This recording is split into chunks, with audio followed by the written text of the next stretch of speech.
Alrighty. Good morning, everyone. I call this meeting of the NCUA Board to order. In addition to those joining us in the boardroom, I want to note that for the record that today's meeting is open to the public through a live webcast that includes closed captioning. Before we begin our formal agenda today, I have some remarks and announcements to share, as do the other board members. First, Saturday's assassination attempt on former President Donald J. Trump in Butler, Pennsylvania, shook Americans nationwide, including those of us on the NCUA board. We are relieved that the former president was not seriously injured, but we are also saddened that a local firefighter was killed while shielding his family from gunfire and that 2 other bystanders suffered serious injuries. Our democracy benefits from a diversity of perspectives, experiences, and opinions on policymaking, and our discourse often improves the policymaking process. It is unacceptable and heartbreaking that these differences may have led to bloodshed.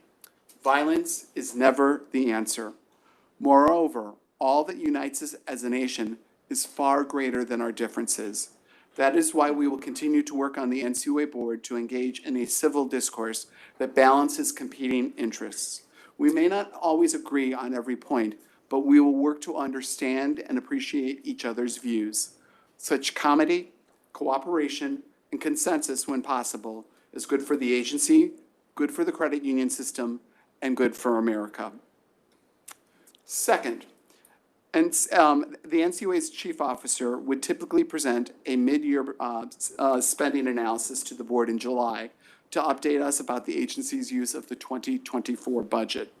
The CFO has briefed the board offices individually about 2024 spending to date and is monitoring several budget areas closely, including agency payroll, travel spending, contract awards, and the training budget for state examiners.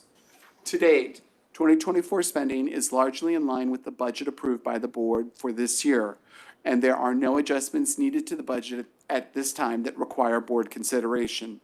As such, the mid-year budget update will occur in conjunction with the next update on the performance of the Share Insurance Fund in September.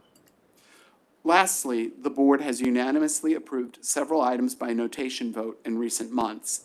They include the spring 2024 semi-annual regulatory agenda, the notice of decennial review in conjunction with the Federal Banking Agency's review under the Economic Growth and Regulatory Paperwork Reduction Act, the interagency guidance on reconsiderations of value of residential real estate valuations, the Interagency Bank Secrecy Act program rule, and the Quality Control Standards for Automated Valuation Models final rule. That last item is of great interest to me as I work to craft the statutory language requiring that rulemaking as part of the Dodd-Frank Wall Street Reform and Consumer Protection Act. Under this final rule, institutions that engage in certain credit decisions or securitization determinations must adopt policies, practices, procedures, and control systems to ensure that any automated valuation models used in these transactions to determine the value of mortgage collateral adhere to quality control standards designed to ensure a high level of confidence in the estimates produced, protect against manipulation of data, seek to avoid conflicts of interests, require random sample testing and reviews, and comply with applicable non-discrimination laws. I am very pleased that this rulemaking, which I first began working on more than 2 decades ago, is finally approved. It will work to ensure greater fairness and accountability in the determination of property values. That concludes my opening remarks. I now recognize the Vice Chairman for his comments, as I understand, on several new charters. Yes, anytime we can talk about new charters is a good time. I'm going to mention a couple here that we have given insurance to or charter to this year. So this past March, New Jersey, want to give a shout out to them. It's a Patrolman Benevolence Association. That's a police officer association in New Jersey. Special thanks to our team in Cure, Sam Stallman and John Tomashiro. And in the Eastern region, Ryan Turpinoff, Jeffrey No, Marcus Vanderwall. New charters, I think there's real financial inclusion. I think like a lot of agencies, like a lot of entities, we talk about inclusion a lot. But when some group out there wants to have their own field of membership, and we make it any harder than it has to be, we should re-examine our thought to actual inclusion. If you know, the very first credit union in this country was immigrants, French Canadians, and all their ledgers are still preserved. I've seen them up in New Hampshire. They're all in French. And if you look at the ones that are sort of ethnic based, there's a reason most MDIs in this country are credit unions, not banks. Ukrainians, like Knights of Columbus, that was an Italian-American group when it started. They resemble the immigration this country had in the late 1800s and the first part of the 20th century. This country now has a whole bunch, still has millions of immigration from other parts of the world. That's a common source of starting credit unions. This new batch of immigrants, post when the country opened up again in 1964, from Latin America, from Asia, they deserve the same chances that immigrants had 100 years ago to start their own. And they're not necessarily always ethnic. Again, they're often around a church, but it is still an ethnic group that started it. Anyway, so I just want to say that. And when I went through Senate confirmation 4 years ago this month, I mentioned charters as one of my 3 issues. So I'm glad to see we've had some. I think it's not for us to determine how many credit unions there are in the country. If there's a group that wants their own field of membership and they can prove some financial stability, they should be able to have that, or we should re-examine our commitment to actual inclusion. They also tend to be very small and have very low risk to the fund. Second one I want to mention, so the first one was the policeman's one in New Jersey, and the second one is Arise Community Credit Union in Minneapolis. I met this remarkable woman, Deborah Hurston, at the first GAC I went to in 2022.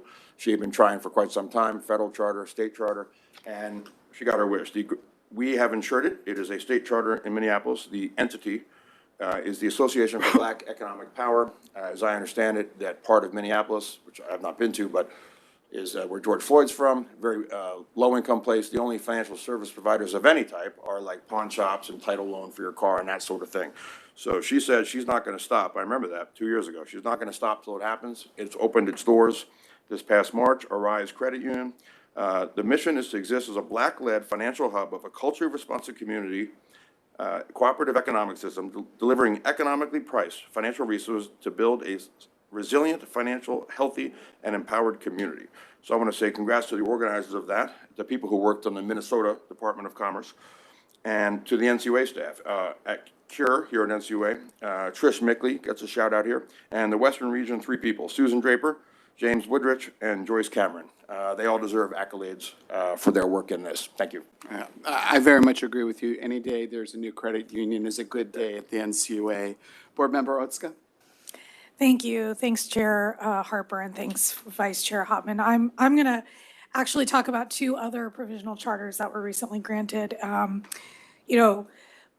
Vice Chair Hopman, I have really made it a priority to make sure that communities are really being served. So anytime that a new credit union can open that's serving an underserved community, it's great for everyone. And I think, I'd love to work with the board on trying to improve all of those opportunities, including implementing some more updates to our recently updated MDI policy statement. So this is very much in line with that, and I share my colleagues' views that I think small credit unions serve a really important role in our economy. So another Minneapolis-based credit union opened earlier this year, Tribe Federal Credit Union, which is actually the first federal credit union to receive a charter under the Provisional Charter Pilot Initiative. This credit union is a low-income designated credit union primarily serving people who live, work, worship, attend school in the Minneapolis area, and those who participate in programs to alleviate poverty or distress within the city. So just want to congratulate the organizers of the credit union and the NCUA staff who worked on it in CURE, Trish Mickley, Leilani Stamper, and then the Western Region team, Travis Vaughn, James Woodrich, and Joyce Carmen. Thank you all. The next one is Fairbreak Federal Credit Union in Memphis, Tennessee, which was also approved in May of this year. Fairbreak Federal Credit Union is the second federal credit union to receive a charter under this provisional charter pilot, and it's also a low-income designated credit union, primarily serving people who live, work, worship, attend school in the Memphis area. And again, also available to those participating in programs to alleviate poverty or distress within the community. Congrats to all of the organizers of that credit union and the NCUA staff. Shout out to the CURE folks, Susan Graham and Rita Woods, and the Southern Region team, Richard Handrick, Wayne Finch, Tyler Vanderhorst. Really appreciate all the work that has gone into all of these provisional charters. Like I said, happy to support efforts to ensure that communities are being served, especially underserved communities. Thanks to the Vice Chairman for his work on this. Thank you to the staff. Thank you to the Chair for his support. And it's great to see. I'm looking forward to seeing what these credit unions do for their communities. I couldn't agree more. And, I'm lucky enough to have had a grandfather who started a soap factory credit union, a father who started a teachers credit union. It's an incredible amount of work and commitment to start credit unions, and anything that we can do to help facilitate that process. I know we're looking at ways we can facilitate getting capital into the system. Certainly would help, and those are good things. That concludes our opening remarks. Turning to our first item of business, we will consider proposed rules, succession planning, 12 CFR Parts 701 and 741. Staff presenting are John Berry, Policy Officer, Office of Examination and Insurance, and Ariel Pereira, Senior Staff Attorney, Office of General Counsel. Good morning, John, and good morning, Ariel. Always good to see you. And John, welcome to the board table for the first time. I understand that you're going to do double duty today. I am looking forward to your presentation. Please begin whenever you are settled. Thank you. Good morning, Chairman Harper, Vice Chair Hopman, and Board Member Otska. My colleague John Berry and I are here to present for your consideration a proposed rule entitled Succession Planning. Today's proposed rule is the second NCUA proposal on this topic. At its January 27, 2022 meeting, the board approved the proposed rule to establish succession planning requirements for federal credit unions. This new proposed rule modifies the earlier proposal based on the public comments received and upon further consideration of the issues involved. The changes are designed to further strengthen succession planning efforts for both consumer federal credit unions and consumer federally insured state-chartered credit unions. Failure by a credit union board to plan for vacancies in elected and appointed positions, as well as the transition of its management, can come with high costs. The FICU runs the risk of creating a leadership vacuum. It can disrupt operations, potentially jeopardizing the credit union's ability to adequately manage liquidity risk, address cybersecurity threats, or ensure continued compliance with consumer protection, bank secrecy, and other critical responsibilities. The failure of FICUs to adequately plan for succession poses a risk not only to individual credit unions and their member owners, but to the credit union system as a whole and to the National Credit Union Share Insurance Fund. Two factors have increased the relevance of succession planning for credit unions. First is the ongoing trend of industry consolidation. The number of FICUs has declined steadily for several decades. This decline is largely due to the long-running trend of consolidation across all depository institutions. In some instances, voluntary mergers can be used to create economies of scale to offer more or better products and services to members. However, an NCUA analysis found that poor succession planning was either a primary or a secondary cause for almost a third of FICU consolidations. Another reason for a heightened focus on succession planning is the ongoing retirements of the baby boom generation. According to some sources, approximately 10% of credit union chief executive officers were expected to retire between 2019 and 2021. The NCUA does assess succession planning as part of the CAMELS management component. However, there is no NCUA regulation requiring FICUs to implement a formal written succession plan. As a result, the NCUA lacks a full complement of regulatory tools to help address deficiencies in a credit union's succession planning process. The proposed regulatory changes are designed to mitigate these risks, and we believe are consistent with the board's statutory authority to ensure a safe and sound system of cooperative credit unions for its member owners. To be clear, the proposed requirements would not supplant the vital role that credit union member owners and their elected boards have in selecting directors and other officials. Neither would it dictate management hiring processes. The proposal focuses on continuous planning and development to prepare credit unions to handle vacancies and transitions successfully and in a safe and sound manner. I'll now turn it over to John, who will provide an overview of the proposed rule. Thank you, Ariel. Good morning, Chairman Harper, Vice morning. Chairman Hopman, and Board Member Otska. I would like to briefly summarize the contents of the proposed rule. As Ariel noted, the proposal would apply to all consumer federally insured credit unions, including federally insured state chartered credit unions. However, to the extent that a federally insured state chartered credit union is subject to a state statutory or regulatory requirement that conflicts with the proposed rule, the NCUA will defer to the state requirement. The proposed rule would require the board of directors of the federally insured credit union to establish a written succession plan that addresses specific positions. At a minimum, the succession plan would be required to cover members of the board of directors, members of the supervisory committee, management officials and assistant management officials, the federal insured credit union's senior executive officers, and any other credit union personnel the board of directors deems critical given the size, complexity, and risk of operations. The succession plan would also be required to address the members of the credit committee and loan officers where such officials are involved in the daily review of loans. In addition, the succession plan would be required to address a federally insured credit union strategy for recruiting candidates with the potential to assume each of the covered positions. The strategy must consider how the selection of diversity among the employees covered by the succession plan collectively and individually promotes the safe and sound operation of the credit union. The board of directors would be required to review the succession plan in accordance with the schedule it establishes, but no less than annually. The NCUA recognizes that circumstances might require changes to the planning in filling specific positions. The proposed regulation text accommodates this situation, but as with significant deviations in budgets and in strategic plans, it would be expected that the board would be informed of changes and the rationale for the changes and document them in its meeting minutes. The proposed rule would also amend NCUA Regulation 701.4B3, which contains education requirements for federal credit union directors. The proposed rule would require that directors have a working familiarity with the succession plan no later than 6 months after appointment.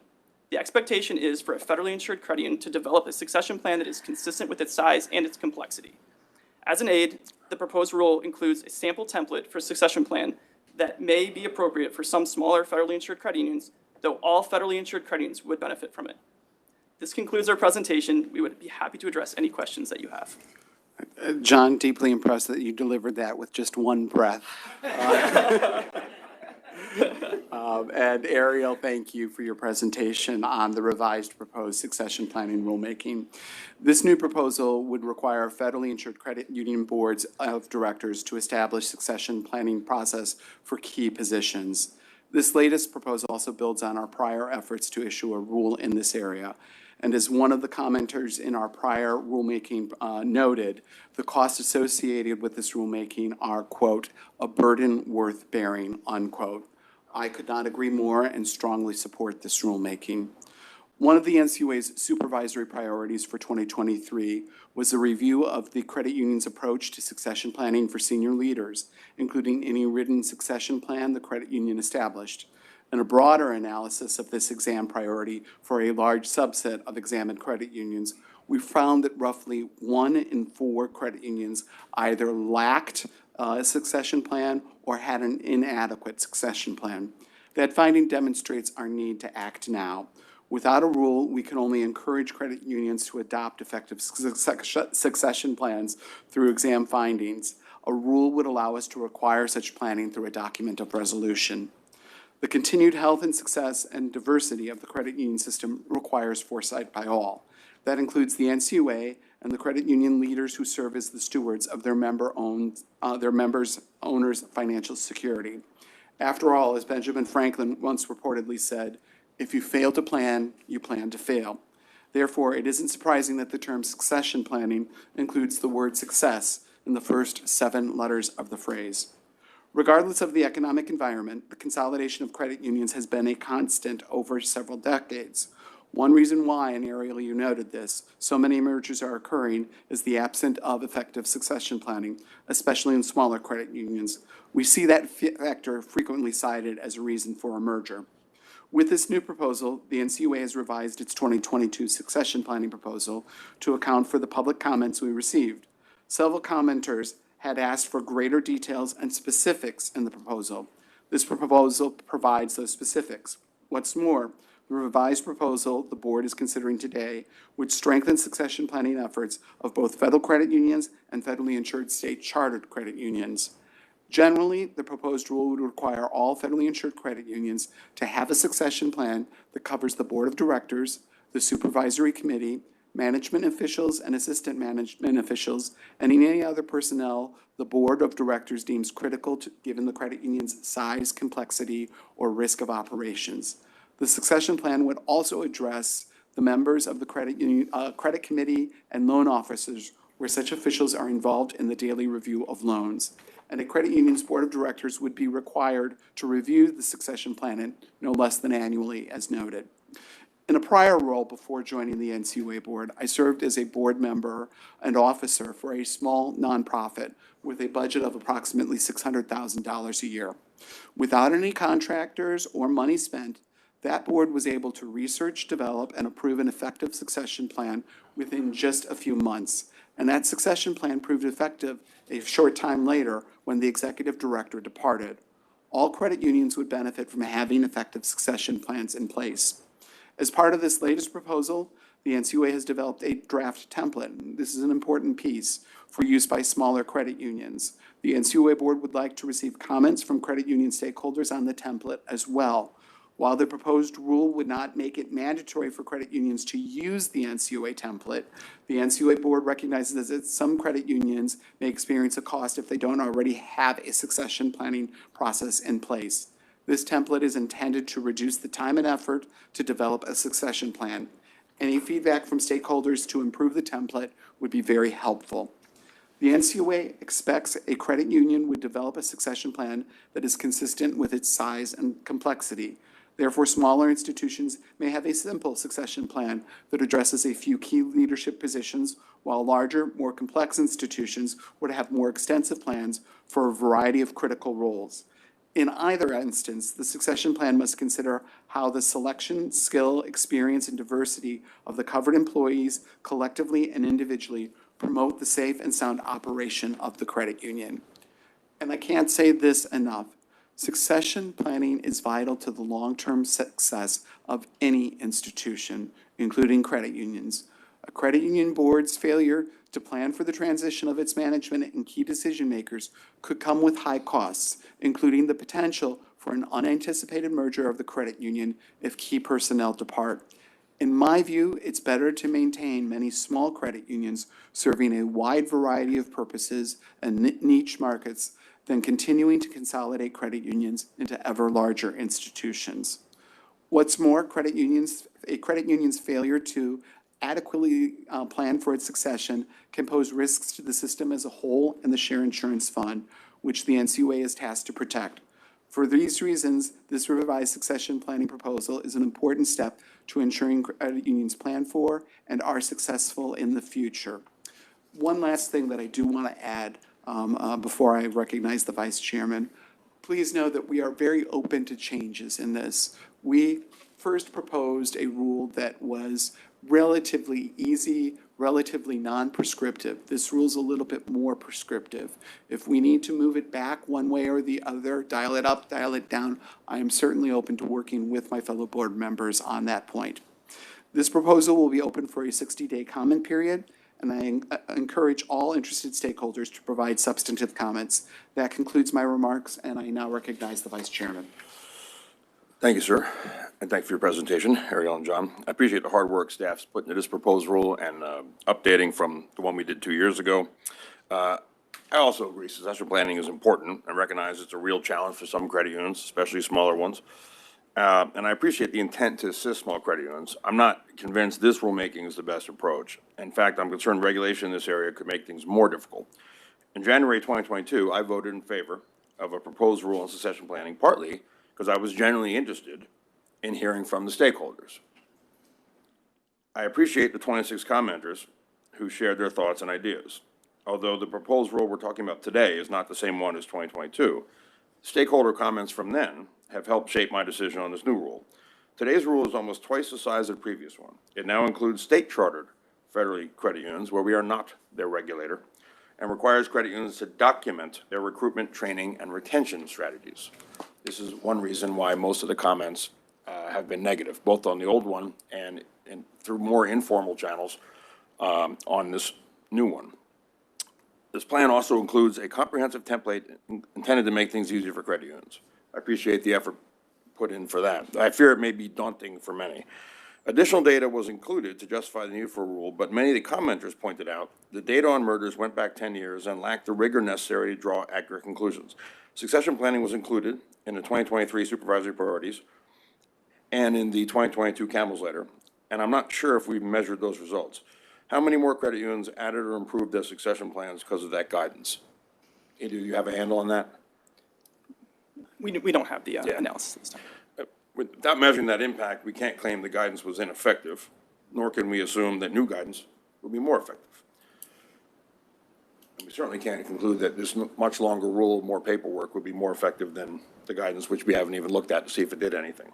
I'm inclined to agree with my former colleague Rodney Hood, who, in voting against that proposed rule in 2021, said guidance is a better way to address succession planning. I recall a small credit union CEO, I believe from one of the southern states, telling me that if we passed the succession planning rule, they would immediately look to merge with another credit union. That would reduce the number of credit unions, not keep it higher, because they felt unable to satisfy the NCUA's requirements. They would promote mergers, not reduce them. We also heard from credit unions that have successfully managed leadership transitions, but were still against the 2022 proposed rule. Their reasoning was twofold. One, the rule would just be another burden during exams, and two, their prior successions that went very well didn't necessarily follow what they would have written if NCUA had had a rule back then. They'd feel pressured to follow their plan that they wrote or be penalized for not taking their plan seriously, because they would have on the record a plan they gave to their regulator or insurer that they didn't follow at all. So what's the point of the next one? Examiners already have the authority to question the sufficiency of a federally insured credit union's plan to manage vacancies and executive positions. This authority is valid in connection to safety and soundness and should be considered during exams. However, mandating a prescribed succession plan and the paperwork and process, it goes beyond safety and soundness. We're not talking about succession planning. We're talking about fulfilling NCUA's paperwork requirements. The people who are very good at succession planning still object to our rule. I agree with commenters that regulatory authority should not substitute for sound board governance. It should not replace or infringe upon the fiduciary duty of the board of directors. Simply requiring a succession plan documentation will not address the root causes of difficulties in finding qualified candidates. Ultimately, succession planning is a key responsibility of management. Credit union leadership must address succession planning, even if it is difficult. The cooperative business model is meant to give individual members a greater choice regarding their credit union's direction. When members are forced to vote for a merger due to the lack of CEO succession plan, they lose that choice and ultimately they lose that native credit union. There's nothing inherently wrong with mergers, even as part of a succession plan. However, mergers should be deliberate, intentional, and supported by membership. The FDIC and the OCC have issued guidance on succession planning, with the OCC suggesting that it be a regular topic of discussion among the board of directors. When considering any proposed rule, I'm concerned about the needless burdens it may place on already stressed credit unions. So today's vote is not about whether succession planning is important. Today's vote is not about whether some credit unions out there really ought to think more about succession planning. It's about whether this rule, as written, will do more good than harm. I don't feel it passes that test, thus I'll be voting against it. Thank you, Mr. Chairman. That concludes my remarks. As always, I appreciate the thoughtfulness of the gentleman. Board Member Otska. Thank you. And thanks, John and Ariel, for your presentation on the NPR and succession planning. Appreciate the work that you guys put in. I also want to thank Chair Harper for re-proposing this rule and creating the opportunity for us to seek comments on the most effective version, which I do support. So bear with me with this anecdote. It does mention a bank. Back in 2019, I recall a conversation at a community bank conference with the CEO of a very small bank. He explained that the biggest problem facing his institution was attracting talent and training staff to prepare for a change in leadership. He and his board were approaching retirement, and he wanted to be sure he could ensure the long-term viability of the institution with the right people taking the reins. And since that time, I remember that conference, I remember that conversation very vividly. It really resonated with me because since that time, I've had so many similar conversations with credit union executives and other credit union leaders who are facing the same challenge. As Chair Harper mentioned, one of the goals of the rule is to help ensure the continuity of small credit unions Small credit unions are often left with little choice but to merge when their leadership retires or leaves because of the difficulties associated with finding new talent on short notice. Or worse, and I think this is where this rule can play a role, the lack of leadership and the lack of thoughtfulness results in serious financial and operational problems, which hurts members and puts the viability of the entire institution at risk. And that is what can also put the share insurance fund at risk. You know, I know it's been discussed, but yes, there are many credit unions who are taking succession planning seriously, who are doing that, who are thinking ahead. But unfortunately, there are some that are not, and we've seen that recently. And so I think that is where our responsibility really comes into play. And while, of course, our examiners already look at management as part of the supervisory process, a rule provides clearer guidance to both examiners and credit unions on what is expected and how to assess credit unions for those sound managerial practices. Ensuring that credit unions don't fail due to lack of leadership is squarely within our responsibility of ensuring a safe and sound system. You know, I know that we are concerned about, you know, more paperwork. Nobody likes paperwork. I also don't like paperwork. But I think we have a responsibility as regulators to make sure that our share insurance fund is safe. And that's ultimately where the buck stops. The proposed rule would require federal credit unions to establish and adhere to processes for succession planning. This is a gap in our regulatory framework and one this proposal begins to fill. And again, Chair Harper's point, you know, I am interested in seeking comments on this revised version. It would require credit unions to be proactive in thinking through how to maintain critical leadership positions, such as officers of the board and senior management officials, to ensure continuity of operations. This rule is not extremely prescriptive, but instead provides basic standards for developing an effective succession plan. And again, the NCUA understands the differing needs of credit unions, especially small and low-income designated credit unions. And I understand that the staff wrote the rule with that in mind, to provide enough flexibility. And in that vein, I would like to highlight that although it is not part of the regulatory text, you know, I think it is important for MDIs to account for retaining their MDI status as they think about succession planning, as the composition of their leadership team is a criteria to being designated as an MDI. I mentioned this at the top. The board recently reaffirmed our commitment to preserving MDIs, and this is another avenue through which we can execute this goal and think about, you know, the preservation of MDIs, because I think they are so important to so many communities. So just a couple of questions for staff. Many times we focus on how our rules, including this one, will, many times we focus on how our rules will affect credit unions based on cost. How much will this cost credit unions? Which I think is an important aspect of it. However, can you speak to the potential savings and benefits of this rule, and ways that it can provide credit unions long-term benefits? How might this outweigh the costs associated with developing these plans, or at least at the initial, at the outset? Thank you for your question. Creating succession plans helps credit unions prepare for key managerial changes, whether they're expected or unexpected. Some potential benefits of succession planning include maintaining business continuity, reducing disruptions in operations and member services, knowledge transfer amongst employees, cross-training, and employee retention. These benefits can provide a more seamless transition following the loss of a key employee, both internally and for credit union membership. As you know, the proposed succession plan requirements will impose some compliance costs on federally insured credit unions. However, we believe the benefits of a strengthened planning process outweigh the costs. While the benefits of the regulatory changes are difficult to quantify at present, should the rule be finalized, we believe that its cost effectiveness will be demonstrated over time. We also know that the rule contains several elements that mitigate the potential costs on credit unions. For example, the rule provides a sample template that may be used by credit unions in developing their plans. The NCUA also offers training and other resources to aid credit unions in developing their succession plans. For example, the NCUA has posted a video series on succession planning on its learning management system. Great, thank you for that. I appreciate that. So I also think it's important for credit unions to understand what the expectations are when it comes to how we evaluate management during the examination and supervisory process, and that includes succession planning. Can you explain how this proposed rule would provide clarity for credit unions and examiners who are examining them? Thank you for the question. Currently, Letter to Credit Unions 22 CU05 provides that succession planning is a factor to consider when assessing the management of a credit union under the CAMELS rating system. Accordingly, the NCUA currently assesses succession planning under the CAMELS management component as part of the overall safety and soundness evaluation of the credit union's operations.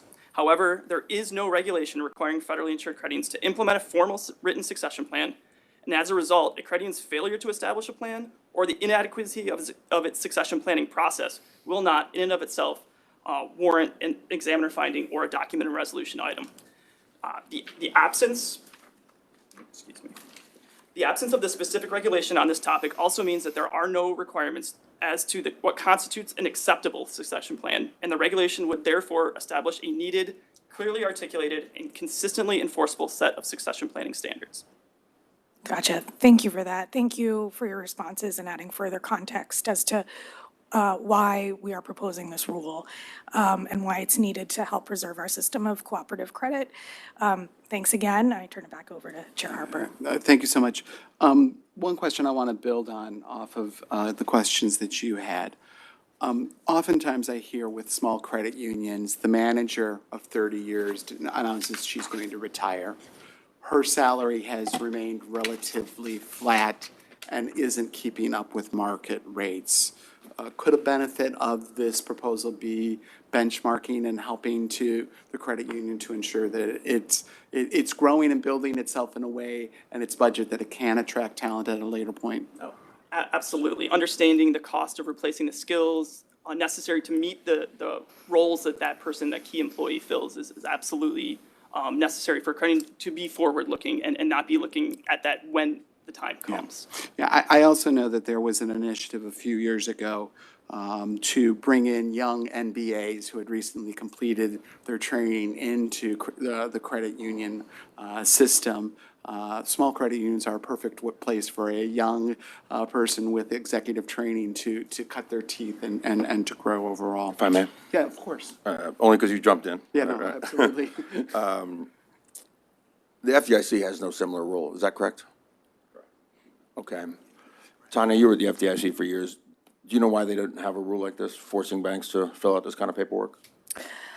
Not off the top of my head, but there are a lot of rules that the FDIC doesn't have that we have and Sure. that we have that they don't have. And so, Yep.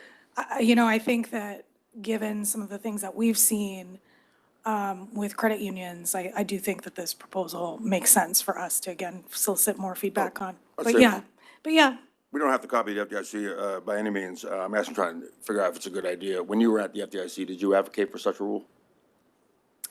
while I was at the FDIC, I was Yeah. a staff attorney and Okay. no, I did Okay. not advocate for such rule. But Congress can put a rule like this anytime they wish.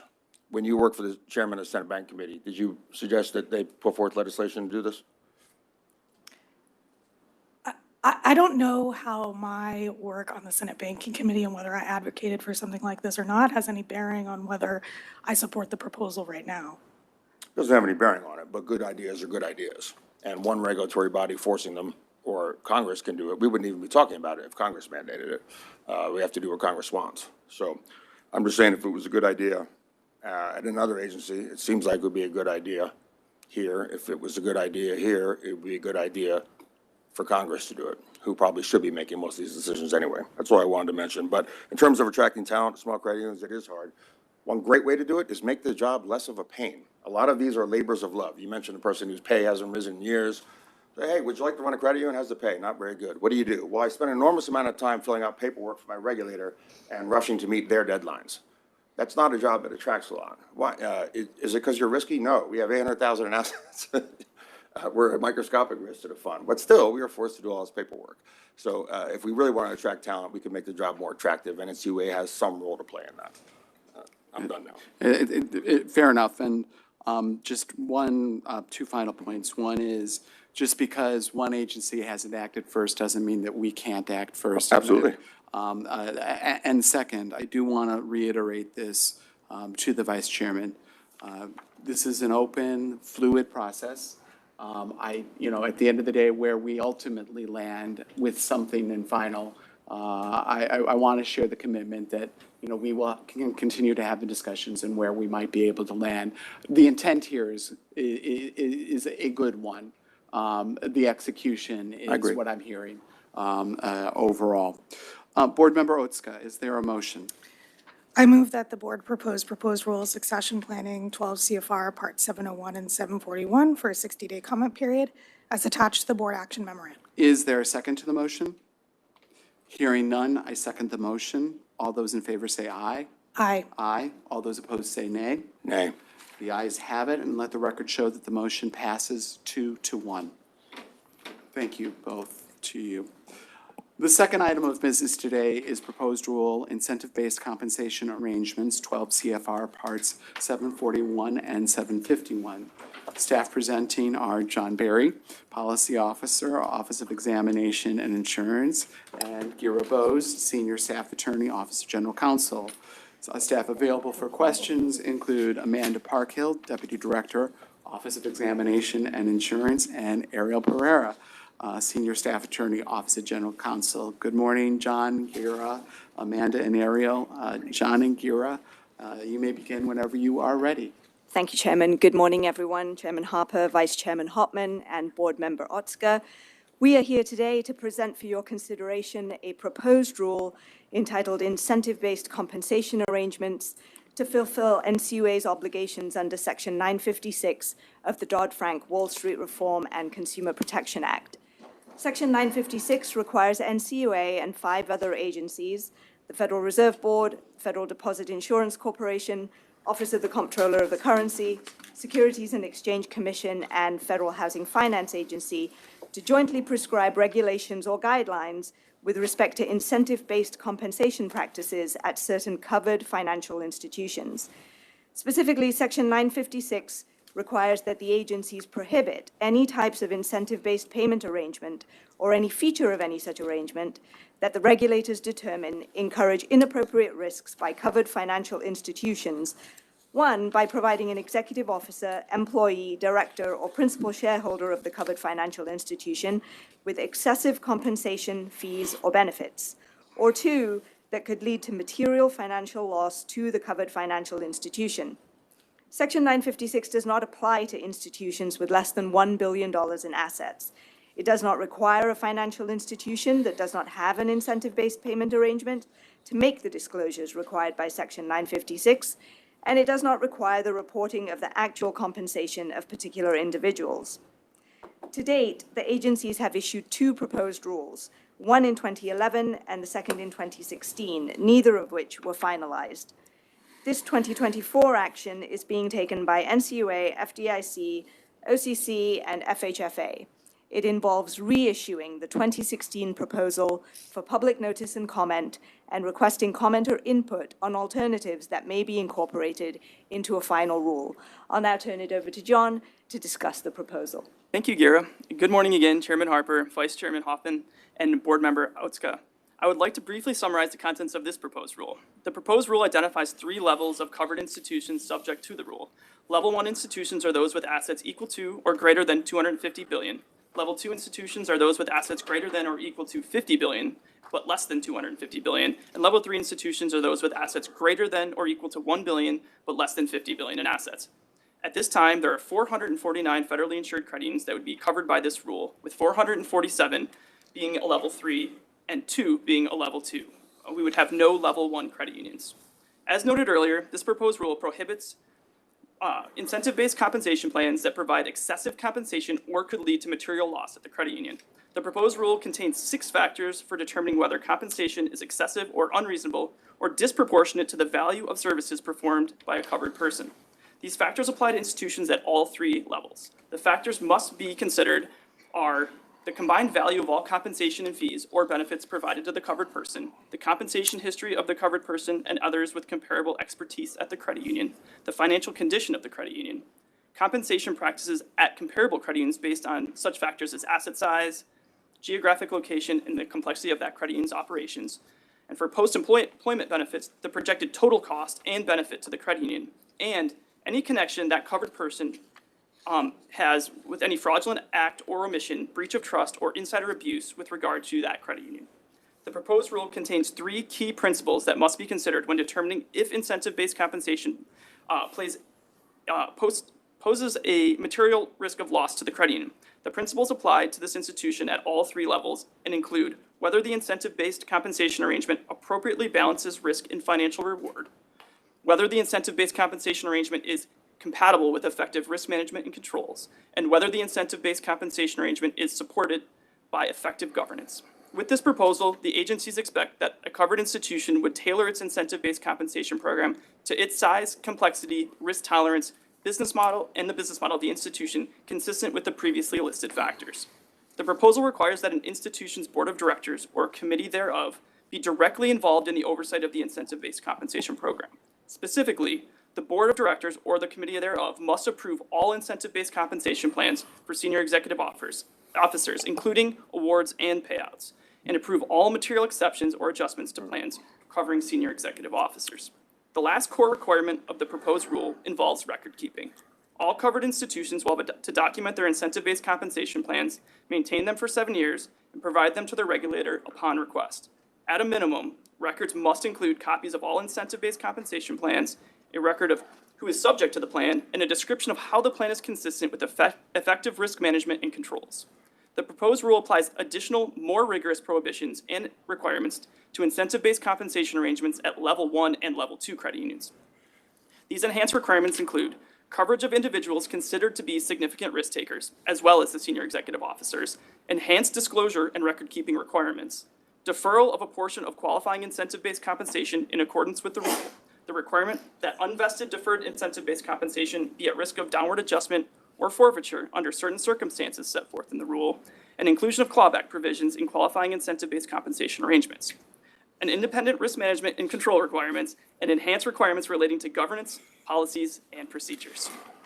Finally, the rule provides an implementation timeline of 18 months. It grandfathers existing plans for the life of those plans, and it also provides an 18-month window for institutions newly subject to the rule to comply.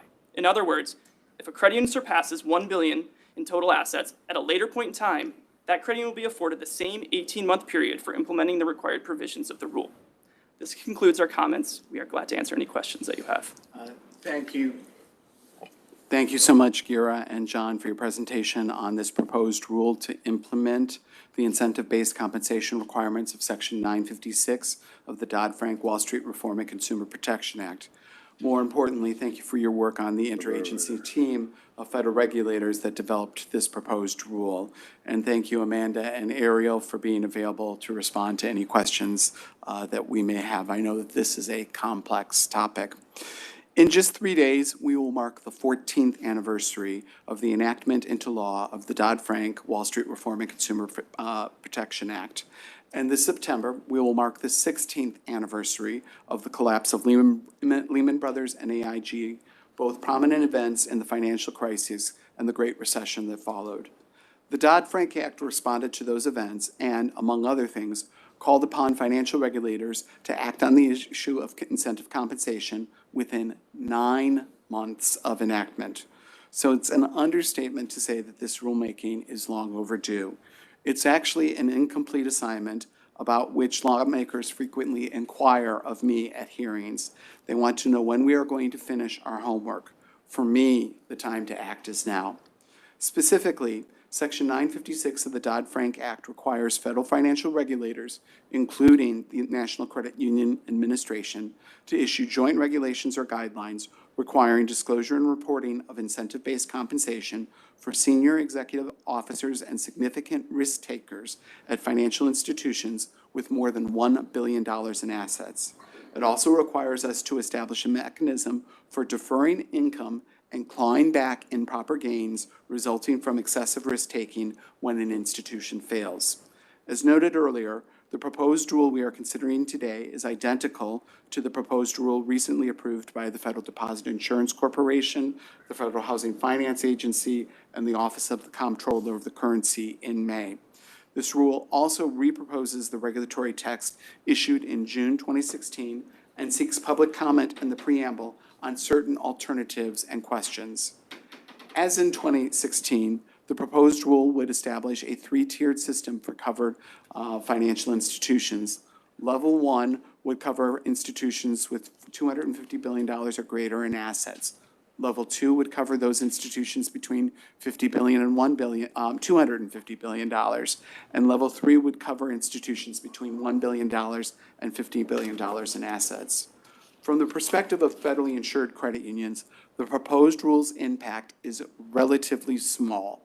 As of the end of the first quarter of 2024, there were no federally insured credit unions in Level 1, as John noted in his remarks. There were 2 credit unions that were Level 2. One had 50-some billion dollars, and one was at 170-some billion dollars. And then there were 440-some credit unions in Level 3. As such, the vast majority of credit unions, in fact, more than 90% of credit unions, would be exempt from this rule. Critics of this proposed rule will say that it shouldn't apply to credit unions, but the statute is clear. The rule must apply to credit unions with $1 billion in assets or more. Critics of the rule might also claim that credit unions were not responsible for the financial crisis or the Great Recession. The agency, however, cannot change what Congress required. Credit unions with more than $1 billion in assets are covered by the law. That point is clear. Some may also claim that credit union compensation practices are different from other financial providers. That may largely be true, but there are clear examples of excessive incentive-based compensation contributing to the failures of consumer and corporate credit unions nearly 16 years ago during the financial crisis. A prime example of that is the failure of Cal State 9 Credit Union. That failure cost the Share Insurance Fund more than $170 million. Moreover, the material loss review of Cal State 9 found that, quote, an incentive compensation program that paid nearly $400,000 in bonuses to the credit union's CFO between 2006 and 2007, based on net income generated by the credit union's home equity loan program, was one of 2 factors that contributed significantly to Cal State 9's excessive concentration of assets and indirect home equities lines of credit that eventually led to its demise. In another example, Western Corporate Federal Credit Union pursued a strategy of generating more interest income than would be available from deposits it held. Westcorp used this income to pay high rates on its member certificates and to generate increased net interest income to support operational expenses, including providing substantial compensation increases for its executives. Between 2002 and 2008, the total annual compensation for the leadership team increased by an average of 88%. These executives pocketed enormous profits, while the corporate's members and ultimately the credit union system bore the cost of Westcorp's failure.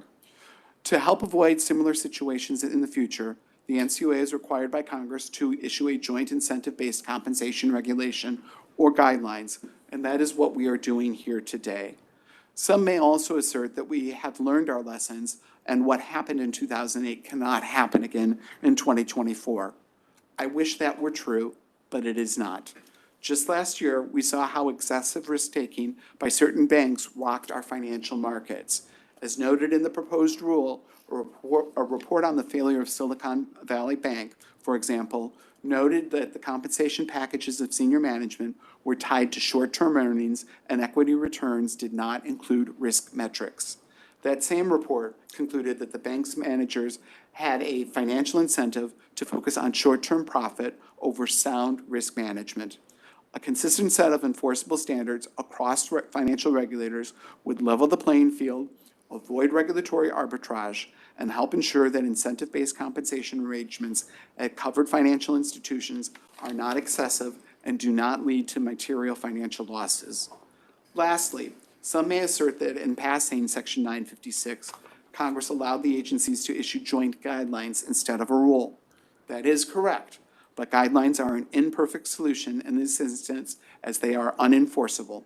We cannot cite guidelines in documents of resolution, and in the event of future failures resulting from excessive greed, we will lack the regulatory structure and authority needed to claw back excessive gains. I know the need for these reforms from firsthand experience. As part of my work in helping to draft this financial reform provision, it was clear then, and it's clear now, that Congress and the American people want senior executives, wrongdoers, and fat cats at large financial institutions held accountable for any irresponsible and damaging business practices. Greedy executives should not earn excessive bonuses while taxpayers foot the bill when their institutions fail. This rulemaking effort is about providing transparency and accountability. This regulatory effort will better focus the leaders of financial firms on the long-term health of the company instead of just their short-term personal gain. That's good for the credit union system, it's good for our financial markets, and it's good for the Share Insurance Fund. For these reasons, I strongly support this proposed rule. That concludes my remarks. I now recognize the Vice Chairman. You bet. Thanks for the presentation. Quite a bit of effort. Can I ask this four of you here, how many folks were involved in general in preparing for this presentation today? Yeah, I can answer For the that. board meeting? For the board meeting, well, there were 4 individuals that were involved in the interagency meetings and in assisting with the development of the rule. 3 from the Office of General Counsel and 1 from the Office of Examination and Insurance. And then our work was subject to higher-level supervisory reviews. Well, for the board meeting specifically, not just the rule itself. The same individuals. Same group. I remember when I had a briefing on this, there were 11 staff members, besides my staff. There were 11 on the call. I say that because I want to note that work for this meeting could have been avoided. I offered to address this item via notation vote if my colleagues would support halting the publication of each credit union's total income from overdraft and NSF fees with the name of the credit union next to it. I suggested NCUA examiners could still have access to that data, and we could publish various forms of aggregate data, 20th and 80th percentiles, that sort of thing. My suggestion was rejected, all to maintain a policy that still, as of today, lacks any legitimate justification. As you might expect, law firms are already positioning themselves to extract more settlements from the institutions we insure, which is a very odd thing for NCUA to promote. To today's rule on incentive compensation, I can't support it because it exceeds what Congress mandated and does so in an intrusive and harmful manner. There was a better way to do this. I want to quote FDIC Vice Chairman Travis Hill, who already voted against the same proposed rule, as his comments echo my own. Begin quote. In 2010, the banking agencies issued guidance and adopted a principles-based approach to help ensure that incentive compensation policies do not encourage imprudent risk-taking. Notably, the 2010 guidance asserted that a principles-based approach is the most effective way to address incentive compensation practices, given the differences in the size and complexity of banking organizations covered by the guidance and the complexity, diversity, and range of incentive compensations arrangements by those organizations. The guidance established expectations that incentive comp would balance risk and financial results in a manner that does not encourage employees to expose their organizations to imprudent risks. And it provided different options that banks can use to make compensation more sensitive to risk. Overall, implementation of the 2010 guidance, along with other supervisory engagements around that time, contributed to meaningful change in incentive compensation practices across the industry. And the incentive compensation arrangements that were cited by some as a factor in the financial crisis are far less common today, end quote. One of the reasons, if you notice the dates of that 2010 guidance, was the agencies, including this one, were trying to head off Congress mandating something clunkier. Congress did at least, we can't say guidelines, we didn't have to do a rule. The agencies, including NCUA, could have used that guidance as the foundation for a 6-agency effort to satisfy Congress's directive. Let me ask you this. If we compare this proposed rule today to the principles-based approach in the 2010 guidance, which method is likely to create more opportunities for enforcement actions? Yeah. Thank you, Mr. Vice Chair. I can answer that. So just as initially, I would just note that the NCUA was not a party to the 2010 guidelines, which was As a banking regulators, that's right. the other banking agencies. I'll want to correct my remark. It was the banking agencies on that, yeah. But to answer your question, in general, guidelines or the standards set by guidelines are not directly enforceable, whereas those contained in a rule are. So by the fact that this is a proposed rule, and if it's finalized, it would establish binding requirements, the final rule would be enforceable in a way that the guidelines are not. Well, obviously, rules are can create enforcement actions in a way that guidance doesn't. But particularly going from a principles-based approach to this one with a lot more paperwork has to be done correctly. Remember, you can get dinged just for not doing the paperwork right, regardless of any actual harm done. But if you, put it this way, if you are one of the agencies on this and you wanted all else equal enforcement actions, you wanted the press releases, you wanted to report the dollar amount collected, which approach would yield more, number of enforcement actions and dollar amount? That Principles 2010 approach or this prescriptive rule today? It's hard to say, Mr. Vice Chair. You know, the fact that we weren't part of the 2010 guidelines, I mean, we haven't. No, I'm not asking whether we're part of it or not, but we know they exist, and we know they significantly reduce the type of incentive comp that some say contribute to the crisis. It can vary. Sometimes a principles-based approach can lead to less enforcement actions, but sometimes it's, just by their very nature, principles-based can be less specific, and so they're much more open to subjectivity and interpretation. And so it's hard to say. Without looking at the specifics and doing that sort of side-by-side comparison, it's hard to say that one necessarily would lead to less enforcement actions than another. I would say the history of financial regulation, especially from non-insurers, is the more rules and the more prescriptive they are, the number of enforcement actions goes up. What I'm getting at is the incentive problem here. Government agencies face incentives, and we're not examining those today. I'm going to talk about that in a minute. We're not mandated to by Congress either, but it doesn't mean it's not something to think about. The incentive to have enforcement actions. If you don't have profit, it's power, publicity, prestige, and in some agencies, post-employment job opportunities. The harsher your enforcement actions and the harder it is to follow, the higher the market value for former regulators. I would say that if you look at, in the long run, you can predict exactly what agencies do if you look at those incentives in front of them. So we have an incentive problem here that is, I think, harming the American public. Let me go back to this. There's unnecessary language about extending these burdensome requirements to credit union service organizations, QSOs. Question, did Congress mandate that? I can take that question. No, Congress does not mandate that the rule or guidelines or however the agencies want to implement the statute apply to QSOs. But what Congress does say is that the agencies should decide, they have discretion to apply the rule to any other financial institution that they determine should be treated as a covered financial institution under the rule. And to be clear, QSOs are not included under As this covered rule financial institutions. as covered financial Right. institutions. Software providers are not considered, because if you consider them a financial institution, then boy, there's a whole lot of financial institutions in this country. Financially insured credit unions would be regulated under this proposal. Right, but it mentions credit union service organizations, and we are not their regulator. And they're not covered under this rule. But there is language, the word QSO is in there?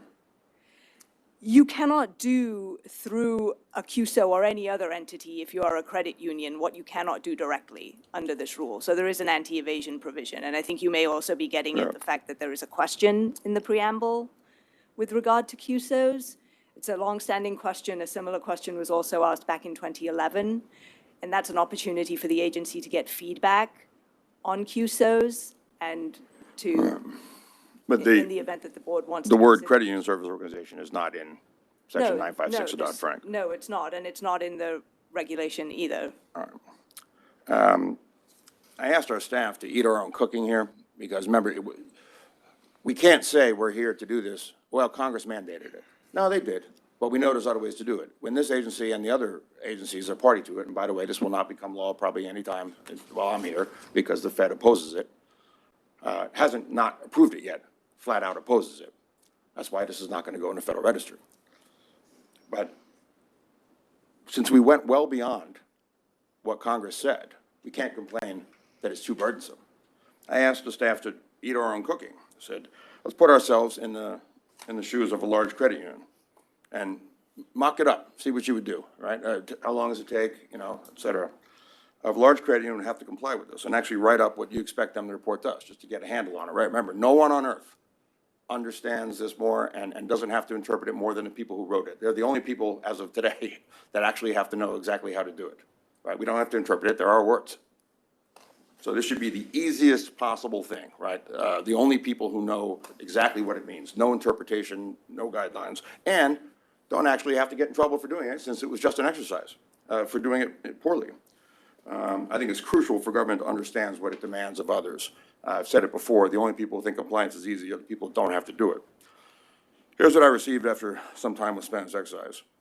Altogether, this exercise took 3 team members approximately 20 hours to complete, including drafting, revising, and clearing the materials for 1 employee. Creating the initial template for the annual incentive-based compensation plan for the CEO took 3 hours, and completing the annual review took 1 hour, which we believe is accurate for similar. This is for 1 human being, okay? And remember, we're the ones who know the rules the best. We wrote it. 0 interpretation needed on it. So that's quite a bit of time and effort, and it doesn't even include the stress level associated with you actually having to submit it to your regulator. Finally, the incentives for regulators need examination. I've mentioned this before. In the long run, the agencies will act according to its incentives. Those incentives, in the absence of a profit motive, are power, publicity, prestige, and at some agencies, are post-regulator job opportunities. The harder the regulations are to comply with, and the harsher the enforcement, the higher the market value is for former regulators. Government agencies should examine their own incentives and ensure they align with that of the American public. I would extend the same thing to government as a whole, not just agencies, since political interference in the housing market was a leading cause of the crisis. People got political benefits for themselves, forcing everyone in this room to back over half of the subprime mortgages that existed via government entities, whether we asked for them or not. They got benefits for themselves, and the rest of us paid the cost. Government interference in the housing market was key, and that is an incentive issue that some might consider important as well. That concludes my remarks. Thank you so much. Thank you so much, Board Member Otska. Thank you. Thank you to the staff for your presentation and all your work on this rule. I really appreciate it. Finalizing this rule is a long time coming. As Chair Harper noted, this Sunday marks the 14th anniversary of the passage of the Dodd-Frank Act. In other words, for over a decade, the federal financial regulators have failed to implement this crucial regulatory tool that Congress specifically tasked us with doing. Hopefully, we are on the way to changing this as the NCUA joins the FHFA, OCC, and FDIC in re-proposing this rule today. I urge our colleagues at the SEC and the Federal Reserve to do the same. As many of you have heard me say, 2 of the defining moments of my career were working in the aftermath of the global financial crisis and dealing with the failure of Silicon Valley Bank and the other 2 banks that failed that spring. In both cases, we saw bank CEOs get paid millions as their banks failed, often in the form of bonuses or incentive-based pay. If your institution fails on your watch and you still receive your incentive-based pay, I am not sure what exactly you're being incentivized to do. At the time of its collapse, SVB had over 30 unresolved supervisory warnings. Still, its CEO, Greg Becker, received a $1.5 million bonus as part of his 2022 compensation package that was worth about $10 million in total. Many of us also vividly remember when Wall Street CEOs still got their bonuses, even as their companies needed billions of taxpayer rescue dollars to stop the bleeding during the financial crisis. We as regulators need to be able to ensure that incentive-based pay actually incentivizes prudent management and aligns with safe and sound banking practices. In the credit union space, we are seeing both a rise in total executive pay and incentive-based pay. Data from the 2023 CUE's executive compensation survey show that executive pay among credit unions has increased on average by 8% from the previous year. Industry experts have noted that historically credit union CEO pay grew annually by 3 to 4%. The survey also showed that bonuses account for 20 to 25% of the total compensation for executives at credit unions. Another industry survey published in 2022 showed that 25% of CEOs at credit unions with over $1 billion in assets receive long-term incentives, up from just 10% of CEOs in 2017. And the number of credit unions with assets equal to or greater than $1 billion are increasing at a steady rate. Between the year 2000 and March of this year, the U.S. has gone from having 43 credit unions with over $1 billion in assets to 443. In the last 5 years alone, we have seen 133 credit unions cross the $1 billion asset mark. Given these trends, it makes perfect sense that the rule would only apply to the largest credit unions, those with $1 billion in assets or more. These are not necessarily small credit unions with just a handful of employees and volunteers. Frankly, the leadership at many very small credit unions are probably not getting paid enough. This rule would apply to some of the most complex credit unions whose mismanagement or failure could send shockwaves through the entire credit union system. And, you know, we are not just required to do this rule. The reason we're doing this rule is not just because Congress required us to do it. It is because we do have a duty to protect the share insurance fund. And we need to issue rules, not because we are worried that institutions might get dinged or might have to do more paperwork. Those are considerations. But it is important for us as a regulator and insurer to have enforceable rules that protect the share insurance fund. It's good for the system and it's good for the American people and taxpayers. This rulemaking coincides with the fact that we are experiencing a wave of retirements in our leadership ranks among credit unions, and those credit unions need to be able to attract and retain talent. Offering incentive-based pay is one way to do so.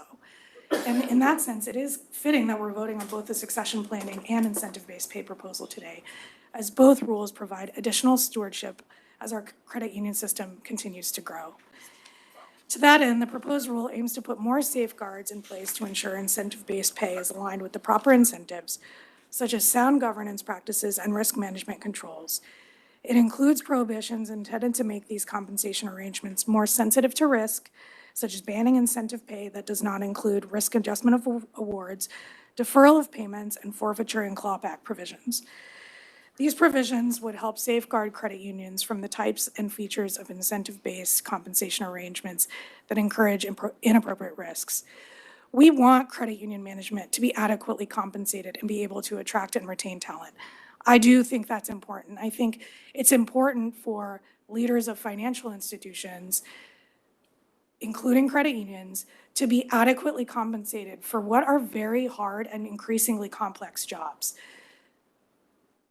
That, however, it is our job as a regulator to ensure that credit unions are doing that in a prudent way to protect our system of cooperative credit.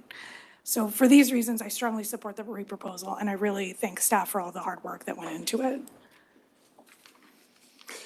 Thank you very much. Board Member Otska, is there a motion?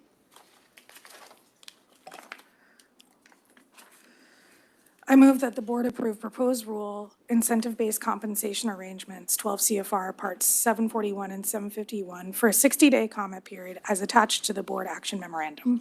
Is there a second? Hearing none, I second the motion. All those in favor say aye.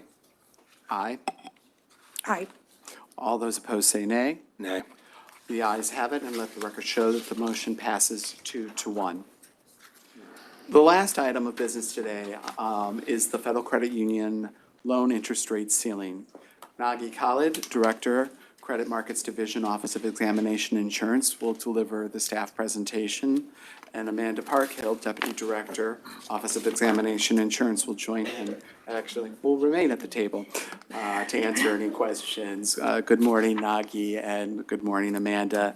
Nagi, please start whenever you're ready. Good morning, Chairman Harper, Vice Chairman Hoffman, and Board Member Otska. At the January 26, 2023 NCUA board meeting, the board voted to continue the temporary 18% interest rate ceiling for loans made by federal credit unions for a period of up to 18 months based on the authority established by the Federal Credit Union Act. That temporary period is set to expire on September 10th, 2024. We are here today to brief the board on our staff recommendation for where to set the rate ceiling moving forward following the expiration of the current temporary interest rate ceiling. Next slide, please. In 1934, Congress established a 12% loan interest rate ceiling for loans made by federal credit unions. In March 1980, through the Monetary Control Act, Congress raised the interest rate ceiling to 15% and authorized the NCUA board to set a higher interest rate ceiling when certain conditions are met for a period of up to 18 months at a time. In December of 1980, the board raised the interest rate ceiling to 21%, and subsequently, the board lowered the rate ceiling to 18% in May of 1987.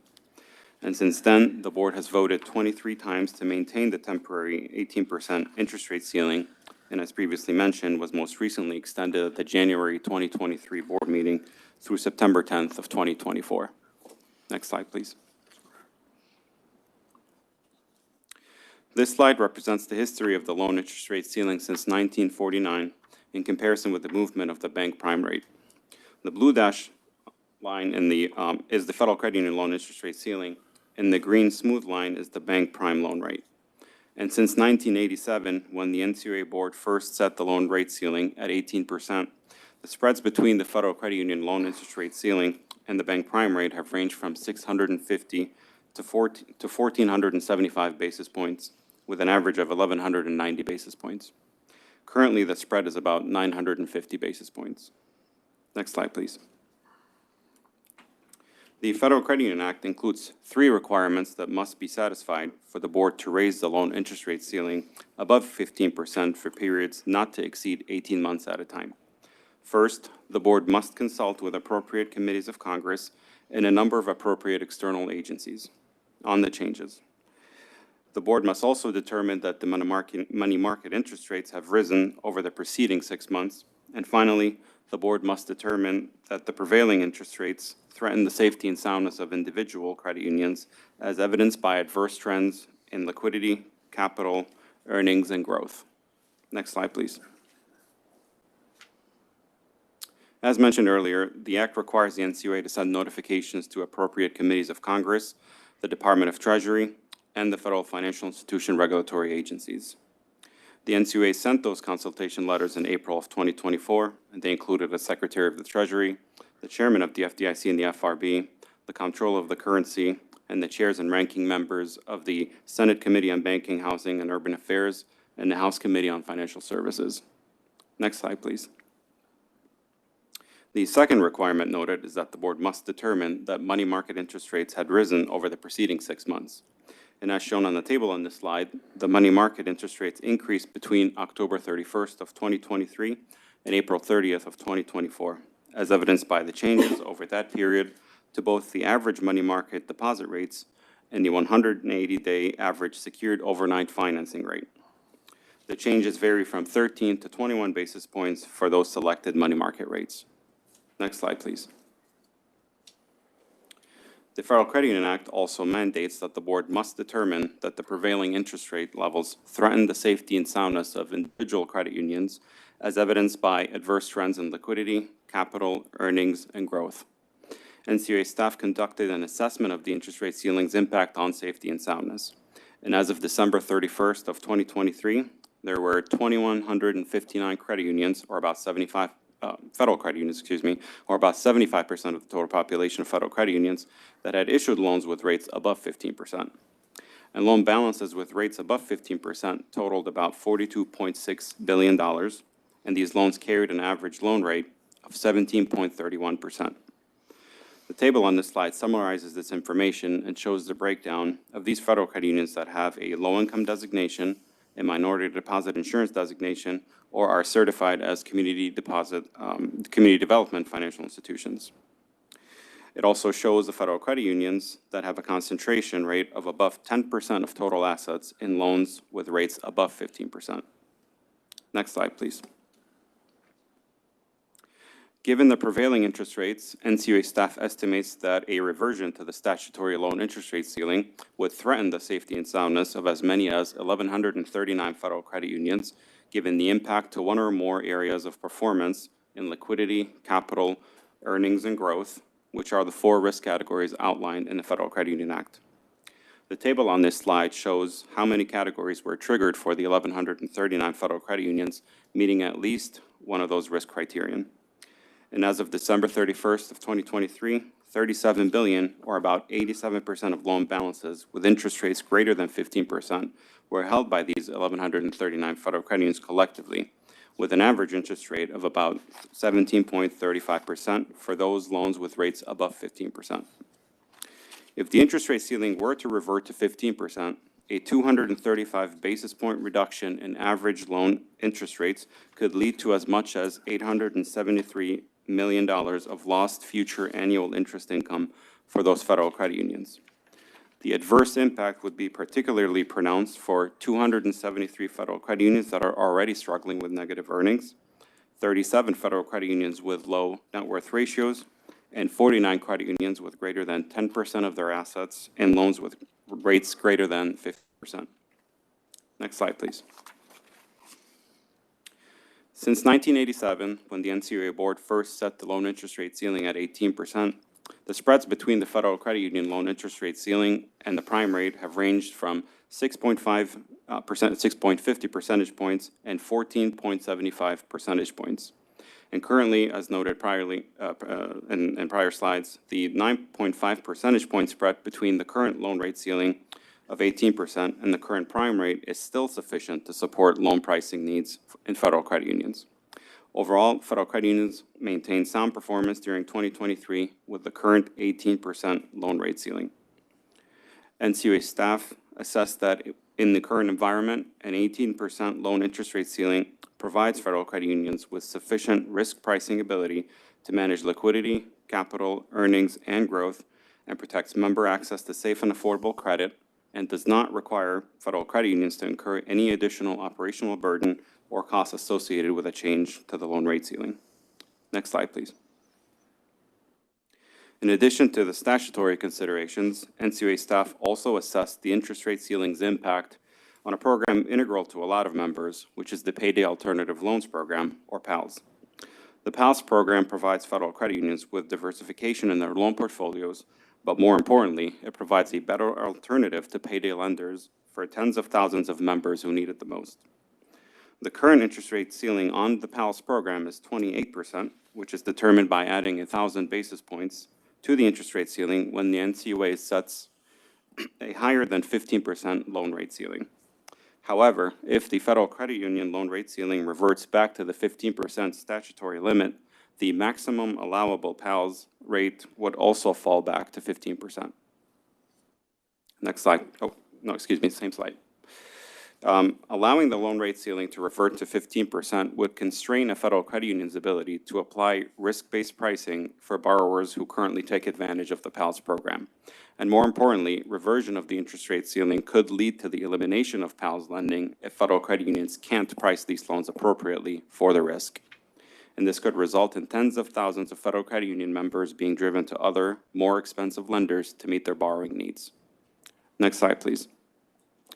In summary, staff recommends the NCUA board establish a temporary maximum loan interest rate ceiling of 18% for the 18-month period effective September 11th, 2024 to March 10th, 2026.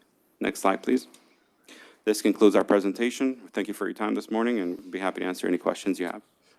Thank you, Nagi, for the work of you and your team on the reconsideration of the federal credit union loan interest rate ceiling. I appreciate all your efforts in bringing the interest rate ceiling for federal credit unions before the NCUA board today. And thank you, Amanda, for being here to answer any questions that we might have. As noted in the presentation, the NCUA board in January 2023 last authorized an 18% ceiling for the loan interest rate for federal credit unions effective through September 10, 2024. If the NCUA board does not act today, the maximum interest rate for federal credit unions that they may charge will revert to 15% on September 11th. Specifically, the Federal Credit Union Act requires that the rate of interest a federal credit union can charge may not exceed 15% annually. But in setting the statutory ceiling, Congress also incorporated a regular review process, or an escape hatch, if you will, for the NCUA board to reconsider the ceiling and adjust it under certain conditions after following certain procedures. Specifically, the board may, for a period not to exceed 18 months, determine to exceed the statutory 15% ceiling after completing the required consultations, reviewing the interest rate environment and market conditions, and completing certain assessments required by the law. Here, the NCUA team conducted a really thorough analysis of recent market and financial conditions and concluded that money market rates have risen over the preceding 6-month period. That fact should come as no surprise to anyone who has monitored our financial markets and the recent decisions of the Federal Reserve Board's Federal Open Market Committee. The NCUA team also completed its required consultation with Congress, the other federal banking agencies, and the Treasury Department. I also believe we received no comments back on that. Am I correct on that? That's correct. Great. Finally, the NCUA team determined whether the prevailing interest rate levels threaten the safety and soundness of individual credit unions with respect to liquidity, capital, earnings, and growth. That analysis concluded that lowering the interest rate ceiling below 18% would indeed be detrimental to a certain number of credit unions. I want to pause here because am I correct in assuming that most of those credit unions, it's because of their credit card portfolios? Home loans certainly aren't at 18% or anywhere near it. Home equity lines of credit aren't at that rate. Is this primarily a credit card issue? Unsecured loans, primarily credit cards and other personal unsecured loans, correct? That's helpful. To that end, the NCUA experts have recommended that the NCUA board vote to temporarily establish a maximum loan interest rate ceiling of 18% for the 18-month period effective September 11, 2024 through March 10, 2026. I agree with this recommendation and will vote for this item. Before closing, we must always remember who ultimately feels the effects of these interest rate ceiling decisions. The credit union system's statutory mission is to support the credit and savings needs of all Americans, especially those of modest means. And it's those American households that are under increasing financial stress from financial pressures the NCUA would place under additional stress if we were to raise the interest rate ceiling. And the NCUA should not cause unnecessary safety and soundness risks for federal credit unions by inappropriately lowering the rate. This balanced decision is the right one to protect the financial prospects of those who use the credit union system and ensure that the credit union system remains safe and sound. That concludes my remarks. I now hand it over to the Vice Chairman. Thank you, sir. And thank you guys for the detailed analysis. So just to review the history, 1980, that's the most important year in this entire discussion. 1980, they passed the Monetary Control Act, which raised it from 15 to 12, as the chairman said, the maximum rate we could charge. It had been 12% all through the 70s. And Congress also gave some discretion for certain reasons. The only number in the Federal Credit Union Act, the only interest rate is 15, right? 1-5, quince, jugo in Japanese. That's it. It's the only number in there. If you recall, why did this happen? Okay, and that's what drives our decision today, because the Volcker Fed was raising rates to unprecedented levels. 1980, the prime rate hit 21, at the time it was 20.5, later that year hit 21.5. The Fed rate was a range of 19 to 20. Back then they had a 1-point range. And so they understood that it was impossible to extend any credit. But, the Fed rates basically where banks borrow overnight. You're never going to borrow from a bank cheaper than the bank can borrow. That's why it's set short-term rates. So immediately after the Monetary Control Act was passed in 1980, the board raised it to a maximum to 21%, where it remained for a few years. Okay, and this was done hand in hand with Congress, and both anybody that had a price cap back then was talking to Congress, and that resulted in this bill. So this is Congress's intent, the best we can tell. We know at a time where the prime rate at the time of passing it was 20.5, that the 21% that NCUA put it at was adequate and did not back, and was supported by Congress. So 21% when the prime rate was 20.5, and the Fed was a range of 19 to 20. That's the context here. So as the chairman said, to raise the rate anytime above 15, consultation with Congress, money market rates have risen over the last 6 months, prevailing interest rates, and that prevailing interest rates threaten the safety and soundness of individual credit unions. If the board does not act today, the maximum rate reverts back to the maximum of 15. The last time we addressed the interest rate, the board requested an analysis from the general counsel on whether a variable rate would be legal. Although it was determined to be legal, and I personally think economically it's the smartest one, let it move with markets, not with what the board decides to do. But for one thing, any variable rate that we could possibly enact would mean a maximum rate well below 15. I assure you the people arguing with us would not be quiet if we had a maximum rate on anything unsecured at 12%, let's say, okay? I don't believe at NCUA we could legally use a variable rate that was, say, the prime rate or even the Fed's overnight rate plus another 15, 16%, right? 16% plus the Fed's overnight rate today already puts you over the 21%. that they did in 1980 when the prime rate was 20.5. It doesn't even make any sense. So to everyone who objects to our current rate cap, what we're voting for today, and I'm going to vote for it, this is a matter for Congress. Once someone reads the actual law that we at the NCUA will follow, they arrive at the same conclusion. It's a matter for Congress, not NCUA. We're only here to do what Congress tells us to do. We're not here to decide what interest rate cap is ideal. I say this because many of the people who've argued for higher rates are not aware of what NCUA is told to do. There's only two kinds of people. People who argue for things like prime plus 15 and people who've read the act. Almost every time I ask somebody, all right, well, if you were in our shoes, what would you do? What would your policy be? It's usually variable. Again, that's a smarter way to do it. I say, what would you implement? The answer I get is always one that's illegal.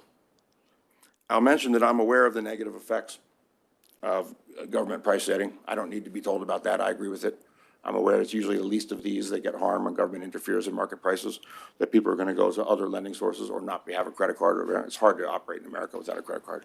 And I know you can't even issue one to some people if given their risk profile, if the cap is 18.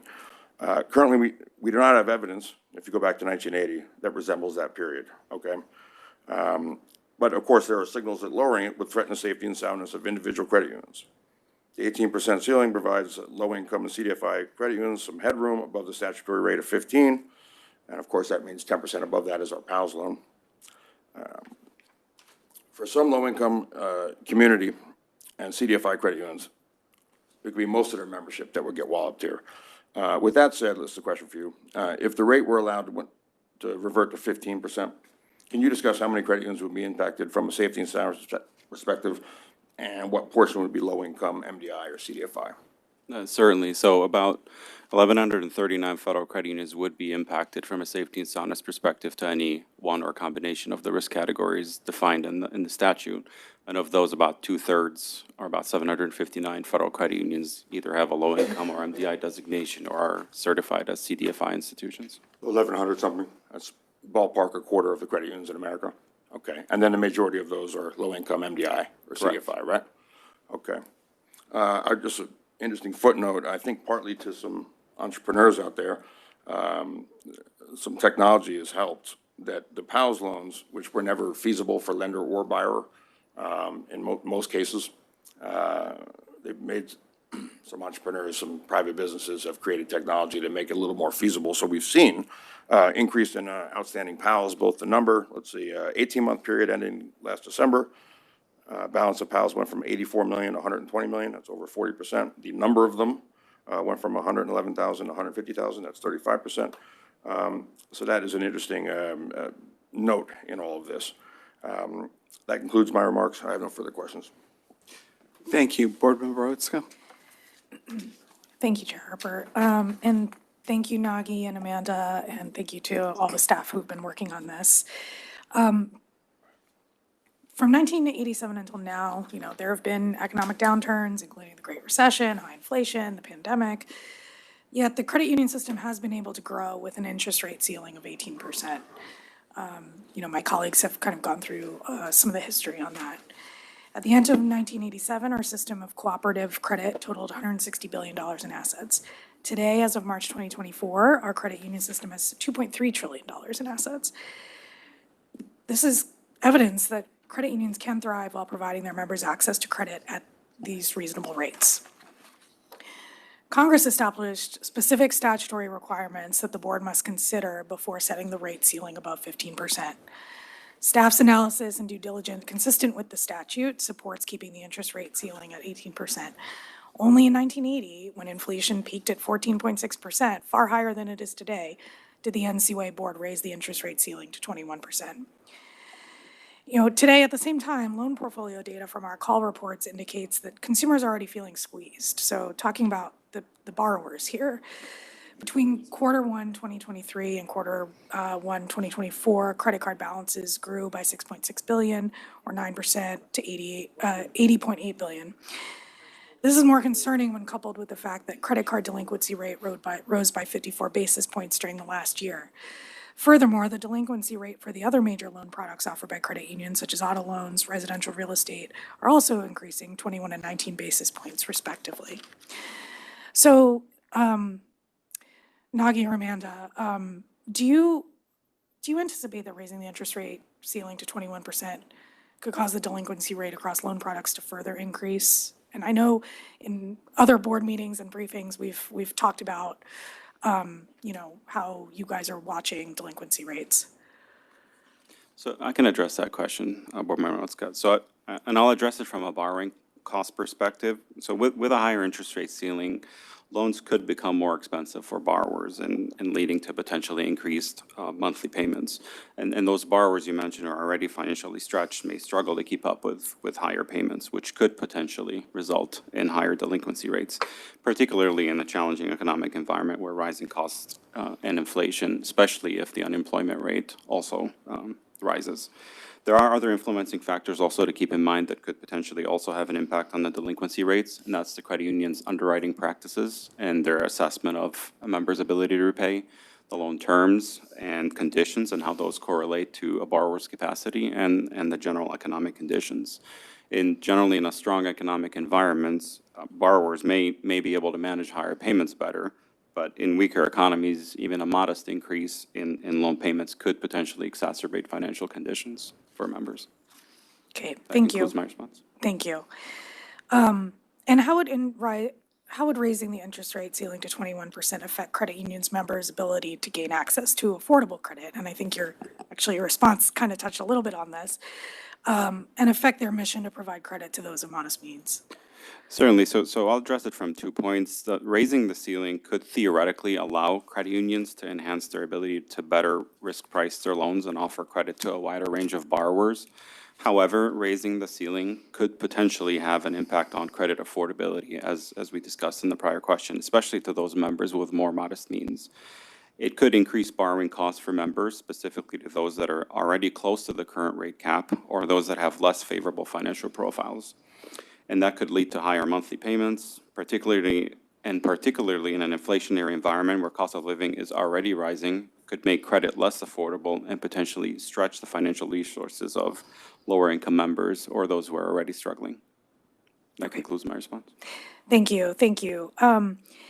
Yeah, I think it's important to remember that, credit unions are not-for-profit organizations whose main mission is to provide credit and financial services to communities that need it the most. Instead of aiming to achieve a particular profit margin or satisfying shareholder interest, this mission is really core to what credit unions do, and that should be the most important consideration for credit unions. But I think at the same time, I think we understand, right, as we've discussed, the economic conditions at the one time the NCUA board has raised the interest rate ceiling were far higher. Inflation was far higher than it is even today, and there are much more positive signs today than there were back then. We're talking about a very different economic environment when the NCUA board raised the ceiling to 21%. So for these reasons, I support maintaining the interest rate loan ceiling at 18%. This rate provides more flexibility above the threshold that Congress established, and it also allows credit unions to grow while still being able to provide credit at a competitive rate compared to other financial institutions. So thank you, Chair Harper and Vice Chair Hopman. Thank you to the staff, and I'll turn it back over to you. Thank you so much. Vice Chairman Hopman, is there a motion? Yes, sir. I move that the board approve maintaining the current 18% maximum loan interest rate for federal credit unions effective September 11, 2024 through March 10, 2026, as detailed in the board action memorandum. Is there a second? Second. There is a sufficient second. All those in favor say aye. Aye. Aye. Aye. All those opposed say nay. The ayes have it, and let the record show that the motion passes 3-0. Before we conclude today's meeting, I would like to recognize the work of 2 outstanding individuals on our executive team. The first is Millie Avalos, who recently retired from the agency. In all, Millie spent 38 years working in the credit union industry, including 25 at the NCUA. Most recently, Millie served in the role of the Southern Region's Associate Regional Director Programs for more than a decade. But Millie's work reached far beyond the Southern region. In fact, for many years, she led our management development program, out of which the agency has hired and trained many of its current leaders. I see some people in the audience today who have benefited from that program itself. Millie also made significant contributions to the agency's Talent Management Council and the Cultural and Diversity and Inclusion Council. And she was a pinch hitter in numerous executive roles on temporary assignments, including acting as the agency's director for the Office of Minority and Women and Inclusion, as well as a leader in the Office of Examination and Insurance. Millie's aptitude and skills were well appreciated by the NCUA board and her peers. That's why she was recognized in 2022 as the Executive of the Year during the agency's annual awards ceremony. Thank you, Millie, for a job very well done. We wish you all of the best in the retirement. Finally, we have Sherry Freed in the room with us today. Sherry has been part of the NCUA team for 37 years. She started as an examiner, graduated the Management Development Program more than 2 decades ago, and worked as a problem case officer, corporate credit union examiner, loan risk analysis officer, director of supervision, and associate regional director of operations, among many other roles.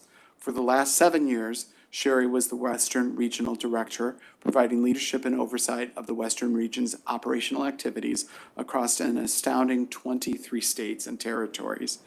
During Sherry's career as an executive, she was charged with leading her team toward meeting the NCUA's vision, mission, and goals.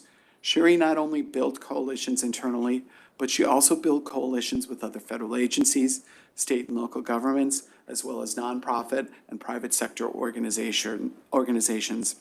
In speaking with those who interact with Sherry, I've long been struck how much they appreciate her drive, her support, and her advice. In fact, I've been repeatedly asked many times whether we could clone her. And it's a sentiment that I hear not only from state league executives, but also state regulators and credit union leaders themselves. Because Sherry exhibited sustained excellence throughout her career, inspired others, and made innumerable contributions to shape today's NCUA, earlier this week, she received the agency's first Executive Career Achievement Award. Sherry, even though you may be departing the NCUA to spend more time solving crossword and jigsaw puzzles and on your family farm in Iowa, your legacy and good work will live on for many years to come. Thank you for your outstanding leadership, commitment to public service, and our personal friendship. I look forward to joining you in retirement in a few years myself. That concludes my closing remarks. Vice Chairman Haltman, is there anything you would like to add? You said it quite well, sir. That was rather moving. To Sherry and Millie, I'll say what you say to good people who are retiring. May the rest of your life be the best of your life. But in particular for Sherry and Millie, my first reaction when I heard they're retiring was, boy, they're going to be hard to replace. And I think that's something we all would want when we are done working someday. That's something I certainly aspire to. So congratulations on having that effect. That's a result of a lifetime of great work. Absolutely. Board Member Otska? Yes, thank you. I know, I agree. You put it pretty well, Chair Harper. But I just want to congratulate both Sherry and Millie. Recently, as you know, joined the board in January, so I didn't get a chance to really get to know Millie. But from the staff that I've talked to about her, she has been described as a trailblazer. Amen. So, I wish her all the best in her retirement. And I have gotten to know Sherry in my 6 or so months on the board. And so I really wish her all the best in her retirement. And thank you both for your public service and dedication to the agency and to our country. I've said this before, as a career public servant prior, I just think it's so important to have public servants that are really dedicated to the mission, and just really appreciate all of your hard work over the years. So thank you to both of you, and hope you enjoy your well-deserved retirements. Absolutely. Let's recognize Sherry and Millie with a round of applause, please.